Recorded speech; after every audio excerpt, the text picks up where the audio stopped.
Bonjour et bienvenue à ce Savane Midi. Je vous présente les titres. La situation sécuritaire à Djibo reste préoccupante. On en vient à se demander ce qui s'y passe réellement. Issa Oumar Atié a suivi une patrouille de l'armée burkinabé, occasion pour lui d'interroger les populations afin d'en savoir plus sur la situation qu'elles vivent. Dans cette édition, les réponses recueillies par notre reporter. Le MPP veut que l'ancien président Roch-Marc Christian Kaboré soit libéré sans délai. Le parti est contre sa résidence surveillée. Une résidence surveillée qui, selon le bureau exécutif du MPP, prive l'ex-président de ses droits élémentaires. Le bureau était face à la presse ce matin. La substance de ce point de presse dans ce journal. L'Assemblée législative veut maintenant se mettre à la tâche. Les tractations autour de la désignation du président de la région du Centre-Nord, du représentant de la région du Centre-Nord, est ferme prête. C'est Issaka Kaboré. On vous en dit plus dans ce Savane Midi.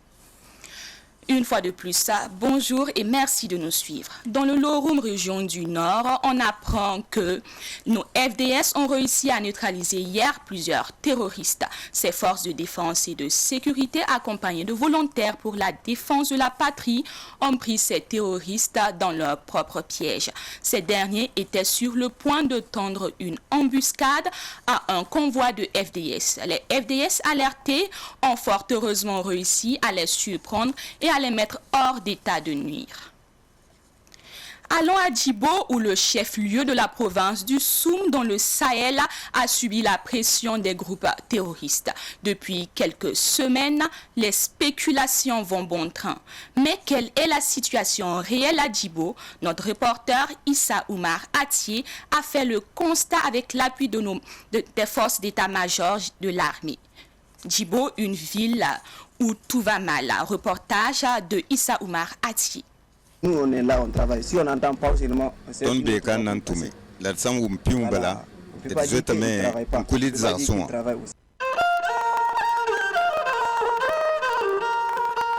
Djibo, il y a son province en Atenga, en le région du Sahel la poga, tirun kanga. Tenga nembui de veke lampo Djibo ya tenga santara kasanga tia rumsa kosak ziga tit sana dik mak nenten sa sambe gilma poga eton sonda ga Djibo raga tabera kasam sa suka la zuloga runda aya zik tan so sot sa sendike tilibqoya bomba solo samik tiambe wa yingling get Djibo tenga poga e nemen ti secteur dam tier poussin tan so sot sa tum ya venanga etna nemen tiru vitbe me rot kere papa sama me halba kos mazis me lafsan ke Djibo tenga suka nembui de vuya wasa segade bati wankat ninga sana gane rabe ani susams me Djibo raga pakam tirapa pagaba ani kombanaga net fa mandas man bumning raga pok la swanti ya sopfa net fa taragunsu menga nes wanze kanaora an debis babak ning fa.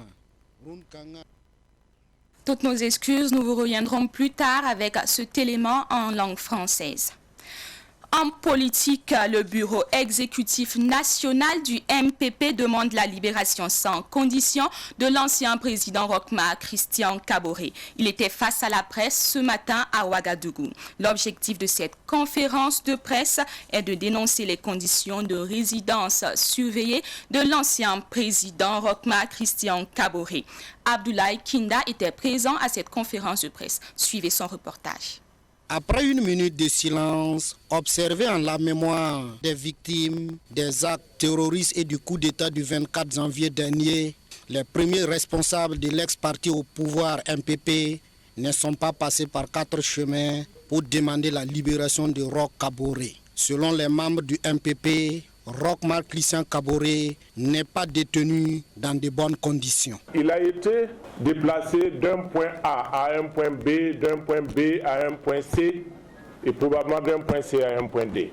Pour moi, ce n'est pas une résidence surveillée, mais le président Kaboré est en détention. Donc pour nous, résidence surveillée où il ne peut passer qu'une heure avec ses enfants, où il n'a pas droit au téléphone, où il n'a pas droit à des visites qu'il aurait souhaitées, parce qu'aujourd'hui, il ne peut le voir que son médecin, ses aides de camp, ses enfants, son épouse, et ce pour une heure. Il n'a plus accès à son téléphone. Voilà la situation que vit le président Kaboré aujourd'hui. Qu'est-ce qu'il a fait pour mériter cela?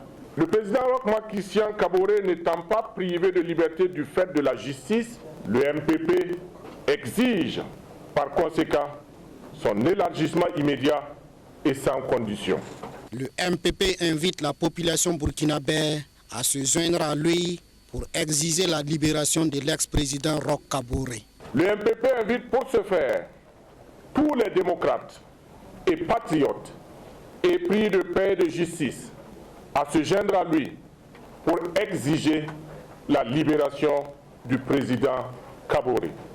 Le président du MPP s'est prononcé aussi sur la démission des 46 membres du BPN. Les démissions. Je voudrais vous dire qu'en tant que président du parti, une seule démission, je dis bien une seule démission, lorsque j'apprends ça me chagrine. A fortiori, un homme de 46 pour le moment qui a été avancé. Je voudrais tout simplement dire que l'adhésion au MPP est libre, la démission est libre. Il ne me revient pas ici de juger de l'état d'esprit de tout un chacun, de la valeur morale ou éthique de tout un chacun. Et je voudrais dire que nous n'avons pas épuisé le débat à l'intérieur. Nous n'avons pas été informés, nous avons appris comme vous tous. Le bureau exécutif national du MPP a invité l'ensemble des militants du parti à rester mobilisés. Je vous le disais en titre, depuis quelques semaines, les spéculations vont bon train sur la situation sécuritaire à Djibo. Notre reporter Issa Oumar Atié a fait le constat avec l'appui de l'état-major général des armées. Djibo, une ville qui tente de se relever, c'est un reportage signé Issa Oumar Atié. Nous, on est là, on travaille. Si on n'entend pas seulement, on sait une autre voie pour passer.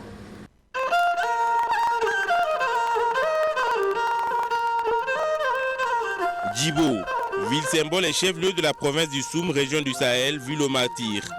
Cette ville qui jadis abritait un important marché de bétail de la région et même de la sous-région est sous l'emprise des groupes terroristes. Par la vue aérienne, les dégâts sont visibles dans certains secteurs de Djibo. Des maisons vides ou saccagées, de même que les commerces. Mais à l'intérieur, la ville survit malgré la peur et le désespoir. Le marché est ouvert.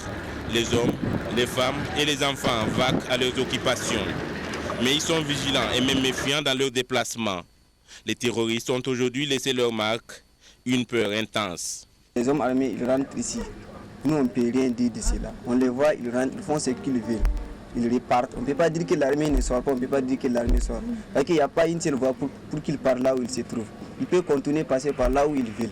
Mais nous, c'est que si nous on est là, on travaille. Si on n'entend pas seulement, on sait une autre voie pour passer.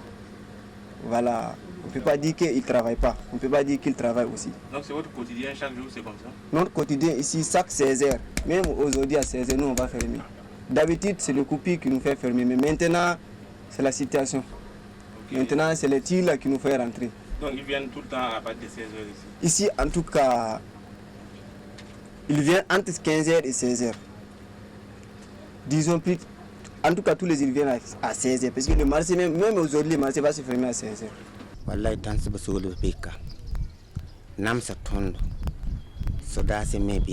Actuellement, il y a la présence des terroristes dans la ville de Djibo.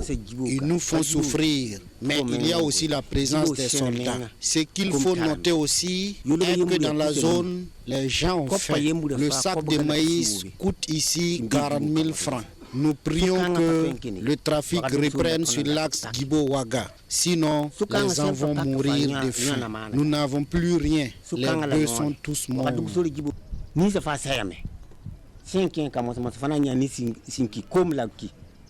Sincèrement dit, ça ne va pas.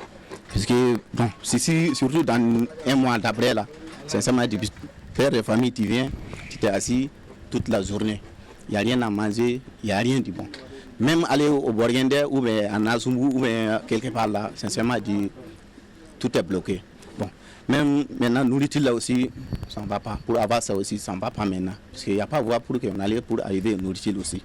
Tu viens ici chaque matin à 6h, à 18h, tu es obligé de rentrer, puisque ça ne va pas.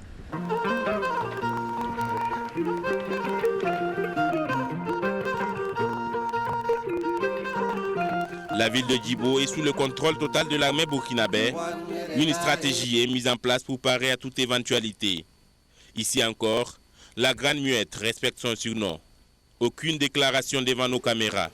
Des soldats armés jusqu'aux dents, en moto et en pick-up, nous escortent et nous conduisent jusqu'aux installations de l'ONU à Djibo. Ils nous alertent du risque des pièges explosifs. Et plus tard, ils vont nous recommander aussi de ne pas nous éloigner de l'escorte. L'ONEA n'arrive plus à desservir toute la ville comme dans les 3 mois en arrière. 2 de ces 3 stations de pompage ont été vandalisées par des hommes armés non identifiés.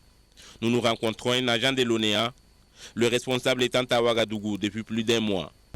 Une partie qui a été touchée, mais jusqu'à aujourd'hui, nous arrivons à satisfaire une partie de la population à Djibo ici.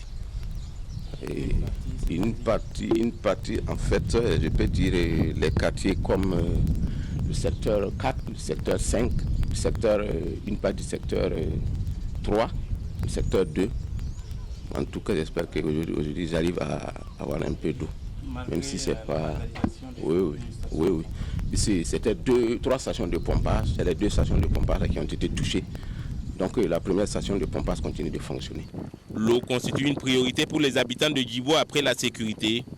L'ONEA ne pouvant pas ravitailler la ville, les familles prennent d'assaut le barrage de Djibo qui est sec depuis novembre dernier pour creuser des puits afin de tenter d'étancher leur soif. Ici aussi, les soldats qui nous escortent sont stricts et leurs consignes sont claires.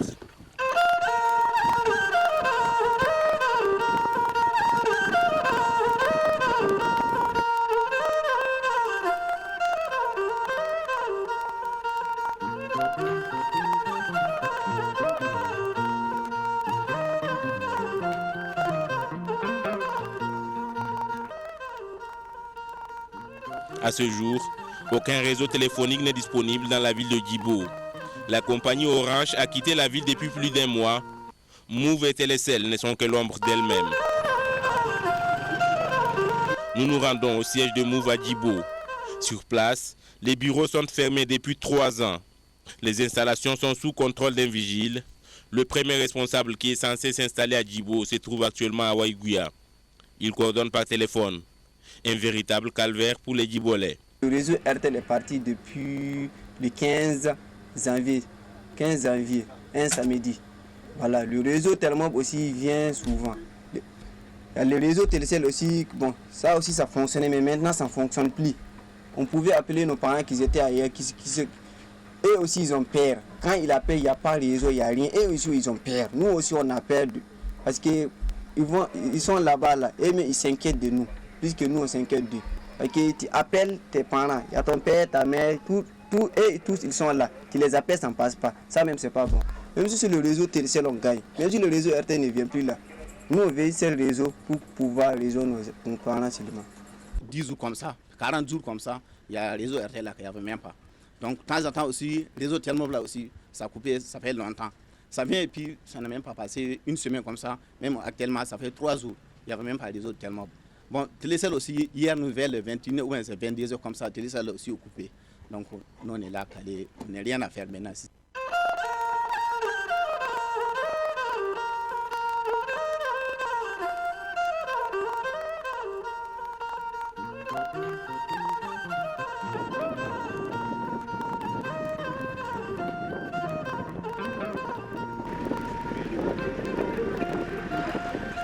L'une des administrations présentes et qui résiste encore à la tempête, c'est la mairie de Djibo. 2 services sont fonctionnels, l'état civil et la comptabilité. La délégation spéciale n'est pas installée, un vrai casse-tête chinois pour cet employé de la mairie. Si actuellement c'est uniquement, je peux dire que c'est l'état civil seulement et la comptabilité. En tout cas c'est ça seulement, je pense que ça fonctionne. À l'état civil, on grouille toujours pour pouvoir faire les papiers administratifs. À la comptabilité aussi, on essaye de tout faire pour que les gens puissent avoir leur salaire. Et s'il y a des instances pour qu'on puisse aussi les gérer. Sinon, c'est tout. On ne peut plus rien faire à part ça. On ne peut plus rien faire. Oui, la délégation spéciale n'est pas mise en place d'abord. Et le maire aussi n'est plus en fonction. Donc, ça veut dire qu'il y a plusieurs choses qu'on ne peut plus faire. Il faut qu'il y ait la délégation. Sinon, on ne fonctionne plus. C'est uniquement le fonctionnement. C'est-à-dire qu'on ne peut pas parler d'investissement. On travaille parce que le fonctionnement, c'est juste pour fonctionner. Comme tous les autres employés du public et du privé de la commune de Djibo, cette dame fonctionnaire fait part de ses inquiétudes. On espère toujours. C'est uniquement ce qu'on a aujourd'hui, c'est l'espérance. On espère et on espère tous les jours, c'est tout. Sinon, c'est vraiment compliqué. L'armée est toujours là, fait les patrouilles, mais à chaque fois, quand on voit que l'armée, même s'il retourne seulement en une fraction de seconde, ça va trouver que les autres aussi sont là. Donc, on est là, c'est l'espérance seulement. On prie Dieu tous les jours, c'est l'espérance seulement, sinon ce n'est pas facile. Tu peux venir au service, tu entends des tirs, tu es obligé de rester là. Tu imagines si les tirs vont perdurer jusqu'au lendemain. Tu vas dormir ici, laisser tes enfants à la maison. Une véritable psychose collective règne désormais à Djibo. L'ombre des terroristes plane, mais l'armée est présente, prête à toute éventualité, ce qui donne encore de l'espoir aux Djibolais en attendant le bout du tunnel. L'Assemblée législative de transition est fin prête. Les députés sont au complet depuis hier avec Isaka Kaboré. Il est le candidat du San Matenga et a été choisi pour représenter la région du Centre-Nord après plusieurs tractations. Son suppléant est Mohamed Ouedraogo. Cette désignation s'est faite en présence du gouverneur de la région du Centre-Nord, Casimir Segda. Tout autre chose à présent, la diva Aïcha Koné est à Ouagadougou. Elle est arrivée hier après-midi pour prendre part au concert des 10 ans de carrière de Almami Kaji. La diva Aïcha Koné de la Côte d'Ivoire et la diva Ameti Meria du Burkina promettent un spectacle de taille aux mélomanes. Le rendez-vous est donc donné pour le samedi 26 mars prochain à 20h au Sénasa. Écoutons Aïcha Koné au micro de Abdoulaye Kinda et de Fatih Sankara. Je suis l'invité de Almami. La dédicace a été déjà faite. Je viens pour le concert. C'est un concert de soutien, voilà. Et je suis heureuse d'être là en compagnie de Amiti, tout le monde. J'attends tout Ouaga. Une figure qui se bat, une voix qui se fait entendre et qui met quand même en relief, en valeur, les voix de l'Africain. C'est un peu ce combat-là aussi que je mène en tant que panafricaine. Et la chanson Madame Africa, c'est un thème qui m'a beaucoup intéressée. J'ai apporté ma contribution et j'espère que ça plaira au Burkina et à toute l'Afrique. Cette Afrique qui a envie d'avancer, de se sentir libre, voilà. Ce public-là se déplace massivement, il ne sera pas déçu. On va vraiment communier. Et nous partons en Côte d'Ivoire. Là, loin de leur terre natale, les ressortissants de Malenga Naxoré, une localité de la province du Boulgou, dans le centre-est du Burkina Faso, réfléchissent au développement de leur localité. Réunis au sein de l'association Genkouma Malenga Naxoré, ils ont organisé des retrouvailles à Abidjan pour mener la réflexion. Boukari Zongo, notre correspondant en Côte d'Ivoire. C'était le dimanche 13 mars 2022 que l'association Genkouma Malenga Naxoré, section Côte d'Ivoire, a organisé sa première édition des cérémonies de retrouvailles annuelles à Abidjan dans la commune de Port-Boué pour élaborer des plans de développement de leur village natal au Burkina Faso. Pour la cause, Isiaka Samandoulougou, conseiller général de l'association, mise davantage sur la solidarité des filles et fils de Malenga Naxoré. Oui, le but de rechercher, c'est d'abord les enfants de Malenga Naxoré se retrouvent pour se connaître et familiariser ensemble. Et puis ensuite, comment faire pour pouvoir développer notre village. Parce que l'État ne pourra pas faire tout à la fois. Il faudra que les enfants de Malanga Naxoré se donnent la main et soutenir notre président national qui est à Ouagadougou et pouvoir vraiment aller de l'avant. L'eau, l'électricité et la construction d'un pont sur la rivière Nongobouré sont les problèmes majeurs que les ressortissants de Malenga Naxoré tentent de faire face et demandent le soutien de l'État burkinabé. Vraiment, il y a beaucoup de choses qui nous manquent. Il y a le problème d'électricité. Deuxièmement, on a une fleuve là-bas que l'État doit nous donner un coup de main pour qu'on puisse vraiment trouver une solution à ça et faire un bon pont pour nous. Cette initiative a séduit des invités qui disent avoir copié aussi pour le bien-être de leur village. Bon, c'est une première. C'est les ressortissants de Namsoré. Ils ont fait l'honneur de nous inviter. Donc je suis venu représenter et la notabilité, comme on appelle en Côte d'Ivoire ici, la notabilité du Boulgou, et les représentants des ressortissants de Gando à Abidjan. Vraiment, c'est une bonne initiative. C'est des choses à encourager. C'est nos encouragements que nous sommes venus les donner. Pour que d'aventure, on essaie de copier, on essaie de voir ce qu'ils sont en train de faire pour le bien-être de la population, des ressortissants des Gando, des Namsoré et pourquoi pas de la diaspora ivoirienne. La cérémonie, ça s'est bien passé. Souvent aussi, quand on se retrouve comme ça en famille, ça fait qu'on n'oublie pas notre racine, d'où on vient. Rappelons que l'association Genkouma Malenga Naxoré est implantée un peu partout dans le monde où se trouvent en grand nombre les filles et fils du village. Au Mali, la polémique sur la demande d'autopsie du corps de l'ancien Premier ministre malien Soumeylou Boubèye Maïga n'a pas fait changer d'avis les autorités maliennes. La famille du défunt a accepté la condition des autorités maliennes. Elle prévoit les obsèques de Soumeylou Maïga cet après-midi même à Bamako. Plus de précisions avec Rachid Assad Zongo. Plus de 48 heures après le décès de l'ancien Premier ministre malien Soumeylou Boubèye Maïga, des partis politiques ont déploré les conditions de sa détention qu'ils jugent troublantes et considèrent qu'il est mort en détenu politique. Selon eux, cela pourrait avoir conduit à son décès. C'est pourquoi ils ont exigé l'ouverture d'une enquête indépendante sur les circonstances de sa mort et situer les responsabilités. Ces partis ont aussi déploré le silence des autorités de la transition face aux différentes interpellations de la famille et les nombreuses demandes d'évacuation sanitaire. Les autorités maliennes ont accepté finalement de rendre le corps du défunt à sa famille à la seule condition qu'elle ne procède à aucune autopsie. Au début, ils nous ont même dit qu'ils allaient faire une autopsie eux-mêmes, qu'ils allaient choisir le médecin. Nous avons déjà les conclusions des médecins qui l'ont suivi et celles du Conseil national de santé qui sont claires. Nous ne voulions pas qu'ils profanent le corps, a expliqué un membre de la famille de Soumeylou Boubèye Maïga. La famille de l'ex-premier ministre s'est vue finalement contrainte après concertation de signer le document qui indique qu'elle ne va pas autopsier le corps. Les obsèques de Soumeylou Boubèye Maïga débutent cet après-midi avec une cérémonie religieuse dans la maison familiale au quartier du Fleuve. Le corps de l'ancien Premier ministre sera porté à sa dernière demeure dans le cimetière bamakois de Nyarela.